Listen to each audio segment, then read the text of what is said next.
Hello everyone, welcome back to my channel. My name is Faye Mac and I post videos about life in Canada as a Nigerian Canadian and how to relocate to Canada. If you're new here, thanks for clicking. If you're a returning subscriber or viewer, thanks for always coming back. Don't forget to hit the like button and the subscribe button if you haven't already. Let's get into today's video. It's gonna be a good one.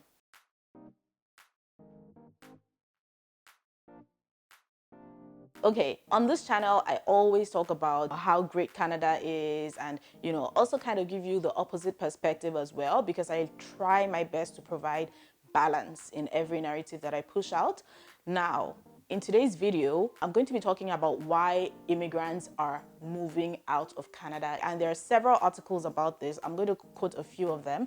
But yeah, in this video, I'm going to be talking about why and also some of the tips that can help you kind of shake some of those feelings off when you start to feel homesick and just a bit overwhelmed. I want you guys to remember this. First of all, I'm not here to discourage you. All I do is provide information and then you can decide whether or not you want to relocate. And if you choose to relocate, I now then provide you with more information on how to relocate so that it would help you DIY the process and settle in Canada seamlessly.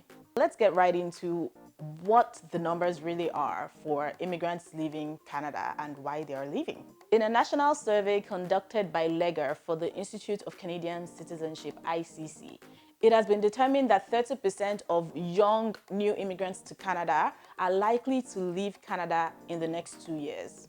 So yes, it is true that Canadians and immigrants are leaving Canada to other countries for several reasons. And I know that people have valid reasons for wanting to move to Canada, but we also need to recognize that in as much as we have those valid reasons, these people also have their own valid reasons for wanting to leave Canada. So I just hope that we don't minimize people's reasons for wanting to leave, no matter how badly we want to come to Canada. Do you understand what I mean? Anyway, on the screen right now, you can see so many different articles and surveys about this particular topic. I'm going to leave all the links in the description box for you to read and assimilate. Now, there are several reasons why this is a thing.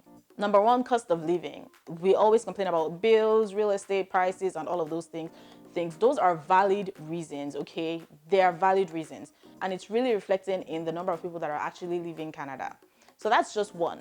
Number two is underemployment. A lot of immigrants feel like they're not in the positions that they're supposed to be in, or they're not in the positions that they were in their home country. A lot of people are underemployed, especially people in regulated professions like medicine, nursing, and so on. These people have to really get licensed, relicensed in Canada to be able to practice, and even in their specific provinces in some instances. So it's tough for a lot of them out there doing jobs that they ordinarily would not be doing given their credentials. The weather is another reason why people leave. Believe it or not, some areas in Canada during winter get literally like almost all day kind of darkness. So it's a big thing, and I'm going to touch more about that later. Another reason is homesickness. A lot of people just miss home and they want to go home, and that's very valid.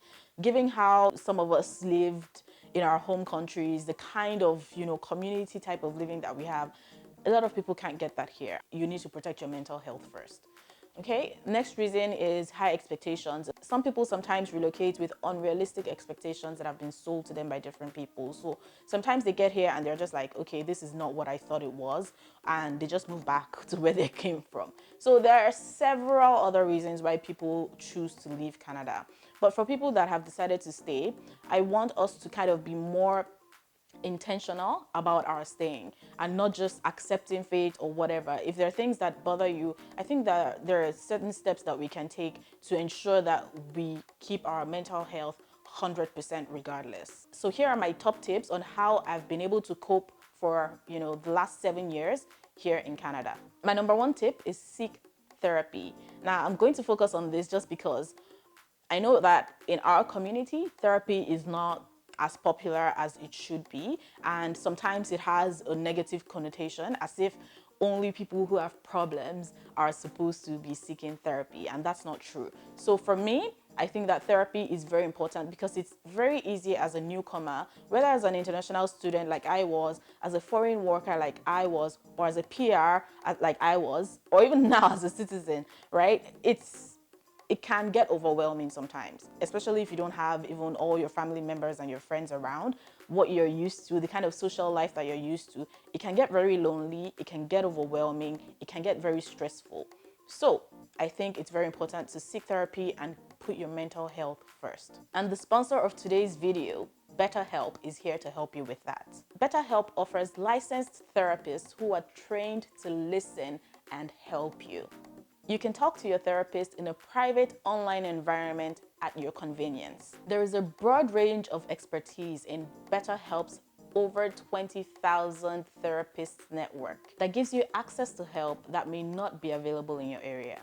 You just fill out a questionnaire to assess your specific needs, and you get matched with a therapist in as little as 48 hours. Then you schedule video and phone sessions, you have unlimited messages, and all of this is completely confidential. I've learned that relocation of this magnitude especially affects people in several different ways. You're going to hear stories about what's happening in our community, to our marriages, and all of that in our immigrant communities. And therapy can really, really help. So please don't take this for granted. You can request a new therapist at no extra charge and at any time. So join the 3 million plus people who have taken charge of their mental health with an experienced BetterHelp therapist. You can get 10% off your first month at betterhelp.com/Faye, also linked in the description box below. I really hope you take the step and put your mental health first. Let's move on to my next point. Number 2 is finding your community. I personally feel like it's very important to find your community of people that can relate to your experiences. Your community of new immigrants, your community of old immigrants, or community of, just general people in your practice or in your profession. It's very important to be able to relate with those kind of people who have been there, done that, and who can guide you. Regardless of what you might have heard about how people will help each other, here, I can tell you for free that people in your community would spend their days and nights providing you with accurate information if you seek it and if you ask in the right communities and seek the right people. Okay, there's a lot of false information out there, but you obviously want to speak to people who know exactly what they're talking about and can help you. Nothing you're facing is completely brand new. And that takes me to my next point of asking questions. Ask questions. If you're going through something, don't just be quiet and, keep it to yourself because you don't want people to know. Honestly, to me, I just feel like if you close your mouth, there's a very possibility that things could go worse than they are for you. So definitely open your mouth, speak up, ask in those communities that you're in, and get help. I'm sure you've heard that information is power in Canada and anywhere else, in fact. There are a lot of things that there are a lot of assumptions that you might have being brand new to the country, or, even spending just 1 year in the country, that are actually myths. So definitely seek information in those communities that you've been able to immerse yourself into, and you will get good quality information from the right people.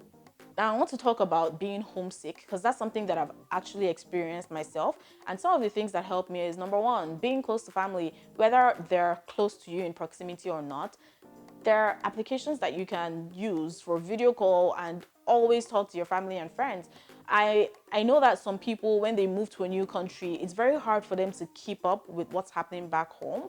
But I think it's very important to find time to still socialize with your people, right? Because your people are still your people, regardless of where you go or where you are. So I think that it's very important to still stay close to home, whichever way you can, whether it's by Skype or WhatsApp video or whatever, just still stay close to home in that way. Another thing that has helped me counter homesickness is food.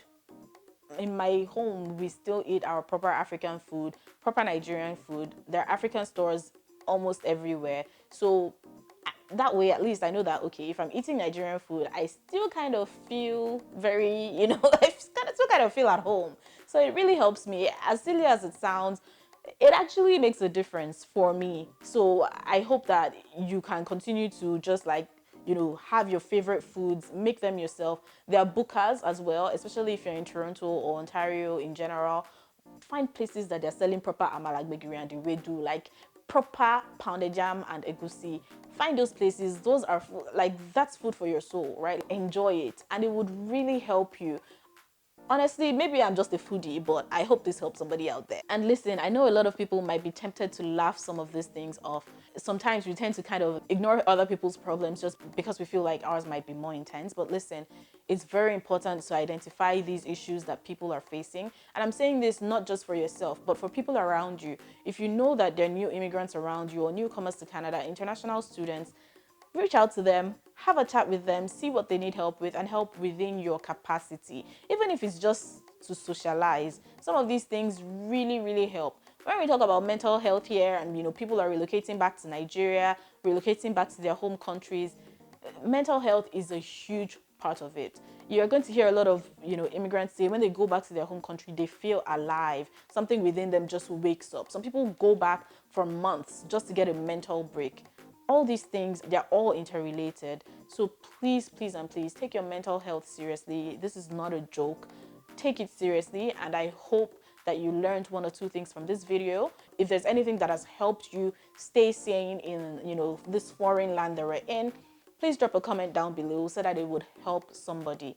It's very important for us to stay as a community and help one another whichever way we can. I hope you enjoyed this video. I hope you learned one or two things. I'll see you in my next one.